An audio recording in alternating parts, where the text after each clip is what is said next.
There we go. Hello, Mr. Washington.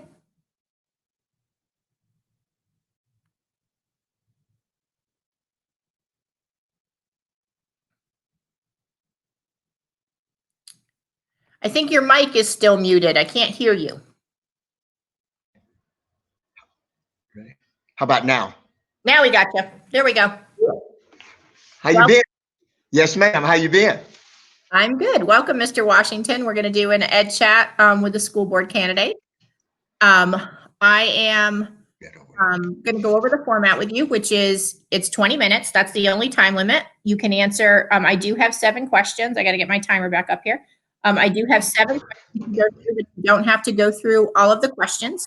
You can answer what you want to answer. You can answer in order. We'll answer in order, but if you want to talk about one question for the whole time because it's something you're passionate about, please do that, because people have been saying that the time limits are not letting them get to know who the candidates are because everyone's getting cut off, and only able to give 2-minute answers. So I want you to answer for as long as you can. Are there any questions about the format? No. Okay. As far as full transparency goes, I've been doing for 2 days in a row now. And I always say that if I know the person, I let them know. So I do know Mr. Washington. I know Mr. Washington for almost 15 years now, dating back to when I was coming up in leadership in Hillsborough County PTA.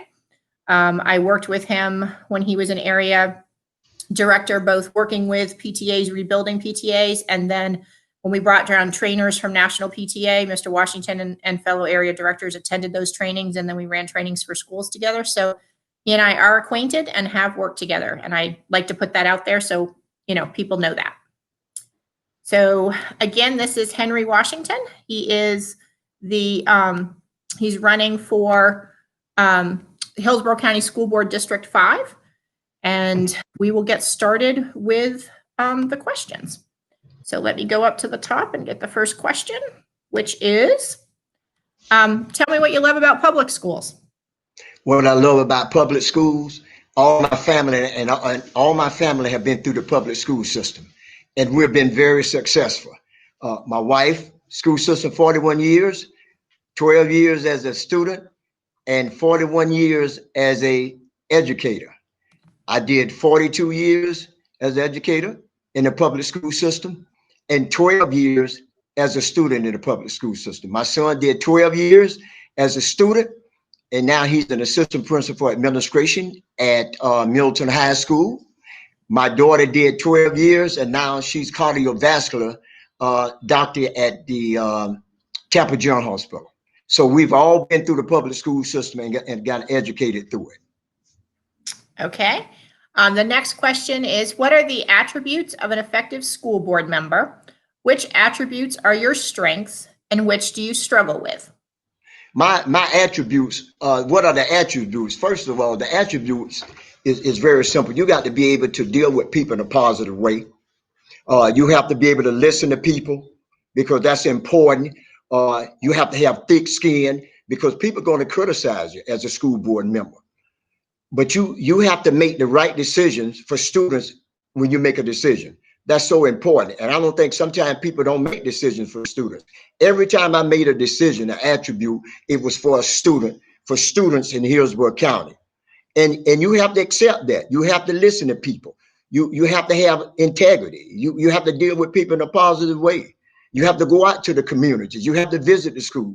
Sometimes you have to step outside of the box and do the things that take for the district to be successful. And one of my weaknesses is I think sometimes I try to help too many people all at one time, and you have to really prioritize the things that you do to help people. But I love helping people, and you know that. I do. So this shouldn't come as a surprise with the fact that we are a family and community engagement organization, and that's kind of what we've done for a long time. So we'd like to know, what role does family and community engagement play in public schools? Well, family and community engagement plays a great role because when you walk into a school, it reflects the community that the school is in. And I say this quite often. If the community is not cooperating with the school is not going to function properly. That's why I've always been a community person. I've been in the community, always have community involvement. I I'm with the Tony Dungeon Foundation now. I'm with the ReCU and all those foundations. And we go out and we help people in the community so they can relate to the school. We go to the school, we disseminate information, what they may need, because the school is the hub and they have to have a working relationship with the community. And Melissa, let me tell you this, and I think this is very important. Being a former high school principal, I always had a parent liaison to go out in the community. And that person was a part of the community. That person helped me build my PTSAs at Chamberlain and Milton High School, because we have to have the parents and the community involved. No school is successful without the community. And that's why it's so important to have the PTSAs, that they have other community people involved in the school setting. Next question is, if you are elected to serve this term on the school board, how do schools, the district, and community look different in 4 years? Yes. You know why I think it'll look different? Because I'm a person that builds relationships, and especially in District 5. District 5, Hillsborough County, I don't know if people know this. We have 29 transformational schools, and 22 of those schools is in District 5. So that's a big task in itself. And the school District 5 will look different, because I'm going to be out to those schools all the time. I'm going to be helping principals. I'm going to be helping teachers, because I was a teacher for 17 years. So I'll be able to help the teachers understand what questions they have. I've done budgets. If we have any problem with budgets, I'm stepping outside of the school board range to help out, because we are in unusual times. So we have to do unusual things. So I deeply believe, because of my building relationship, working with the law enforcement, working with the county law, working with the city, working with the state, it can be a change. I think it can. And I believe that I can be that change. Next question, what kind of school board member will you be if elected? The great question.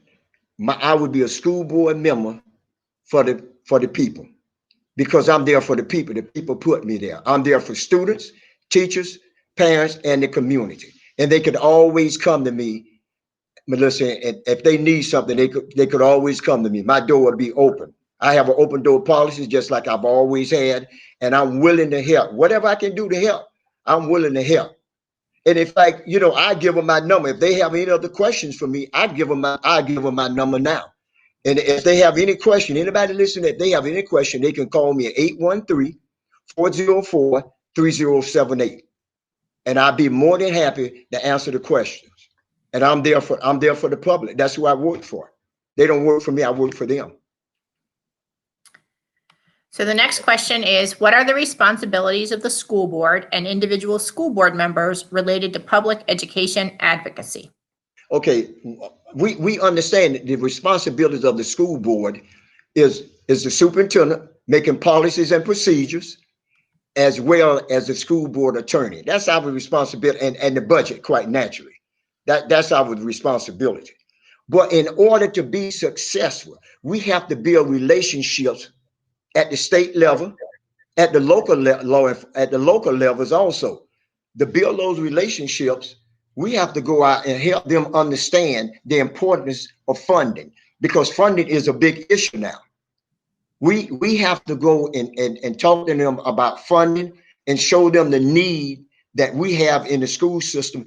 And Melissa, the most important is building back up trust again. We have to build trust in that community. We have to advocate for the schools. We have to have transparency. All of this is important when you're a school board member. And I know we can do that. I know I can do that, because we have to work as a team. It's not a shape Washington. It's we as a school board, because I only have one vote. So I have to work in a positive way so we can all look in the same direction. Next question is, what does constituent outreach and constituent services look like under you as a school board member? Okay, constituent outreach is going to be, first of all, we need more services to be in the community. We need family services to be out in the community. And this should be in every community. The constituent should have somewhere to go. Because Melissa, I think one of the problems with the district many times, because you know we're the seventh largest district. I think some of the problems is we don't have good communications. And communication is the key to success at all aspects of it. I think to have family services out in the community, have people from the school district, being a board member, and you know, if I don't know the answer, I can always get the answer. I mean, if they ask me a question and I don't know, I'll find the answers because the constituents need to know what's best for them. Let me give you an example. Let's talk about VPK, voluntary pre-kindergarten. Now, VPK is by the state, and they have private agencies also. Now, why we don't make that mandatory that everybody, all the young kids could be in VPK? Because the ages of 4 and 5. You know, because we're not communicating properly. A lot of parents don't even know that the state will pay for the VPK. We have private services with VPK they don't know about. Those are the things that they need to know about. The families need to know about, so those kids can be in there and really be prepared for life. So those are some of the things I want to do for the community. I want to be for the constituents who voted for me. All I want to do is give me a chance. I'm not saying it'll be 100%. But I can guarantee that I'm gonna work as hard as I can to make those areas of success. Okay, well, you got through the questions pretty quickly. You've only used about half your time. So if there's anything that we haven't talked about that you want to talk to people about and make sure that you get out there, the floor is yours. Okay, thank you. I didn't realize I went so fast. You were being very mindful of time. Yeah, thank you. I appreciate that. First of all, I want people to know that I am from Tampa, Florida. I mean, you see me, they don't know. I want to introduce myself to them, please. Okay, so I am from Tampa, Florida. I was born and reared here in Tampa. I attended all the public, the minority, the black. When I was in school, we had predominant black schools. So I went to 3 predominant black schools, Meacham, Booker T. Washington, and I'm a graduate of the class of 1968 Milton High School. Go Tiger, George S. Milton High School, where I was a 4-letterman. I played football, basketball, and baseball, and ran track. Had a great career in high school. Went on, got a football scholarship. I'm married, have 2 wonderful wives, Cheryl Washington, wonderful kids, Dr. Jamil Washington and Henry Tubor Washington, great grandkids, daughter-in-law. And I'm from here. And I was born and reared on MLK and 22nd. That's where I was born, on the corner. Then it was Buffalo. Melissa, it wasn't MLK then, it was Buffalo. So I was born on Buffalo and 22nd. So my whole soul and mind is here. You think about a person who went to high school and then had an opportunity to come back and open up their own high school that they attended. That was a great honor for me by the school board to select me to open up Milton High School. And before then, I was the principal at Chamberlain High School, where I had a great time. Kids was great. We had a turnaround school. We had a great time there. And all of those are part of me as an individual. Those things you don't live out. You just don't put out.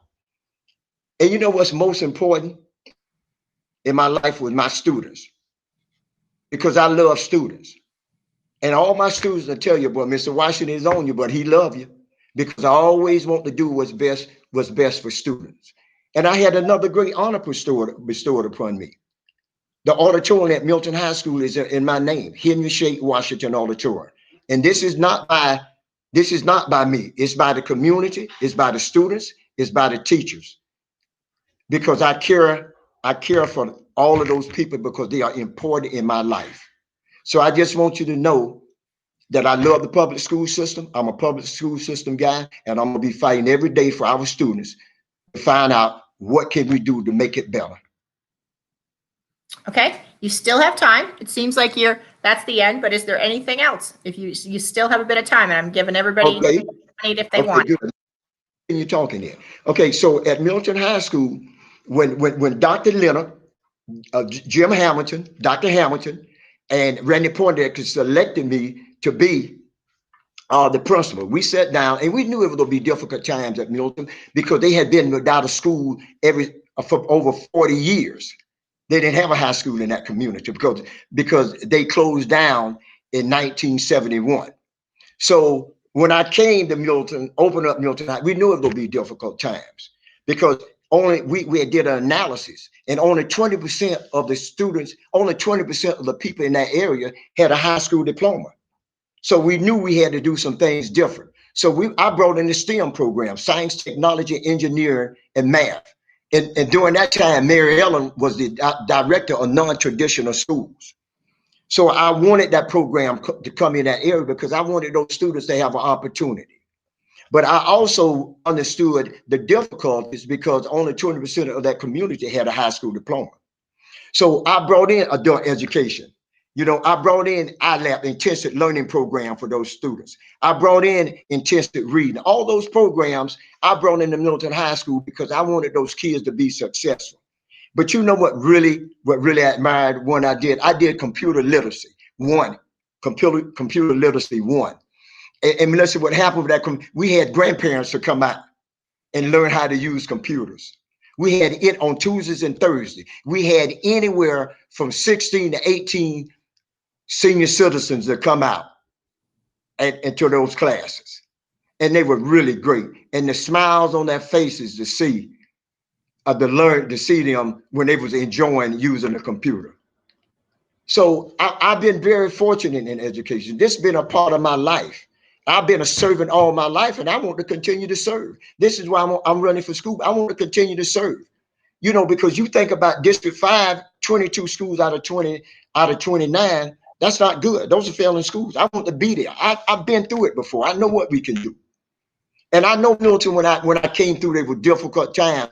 But what happened when I left Milton High School, I became the area director of Milton High School. So we improved because I knew the things it took to improve because I had been there. And I just want people to know I'm free here for all students. I love it. I love what I do. This is why I continue to come back. I guess education is my life. You know, they say when God made somebody, they made him to do something. I think God made me to be in education. I really do. And I'm pleased to say that. Thank you so much. Thank you so much, Mr. Washington. I really appreciate it. We're waiting till we have all of them in both Hillsborough and Pinellas done before we post them on the website. So the goal, I have one more interview to schedule, but the goal is to have them all done and have them posted on Monday. And as soon as they are, I will send you the link so that if you want to put it out there so that people can see the video and what you said, you can do that. Okay. Oh, okay. Thank you, Melissa. I really appreciate it. You know, I always appreciate you. You always do a great job. I tell you that all the time. I appreciate that very much. Have a good night.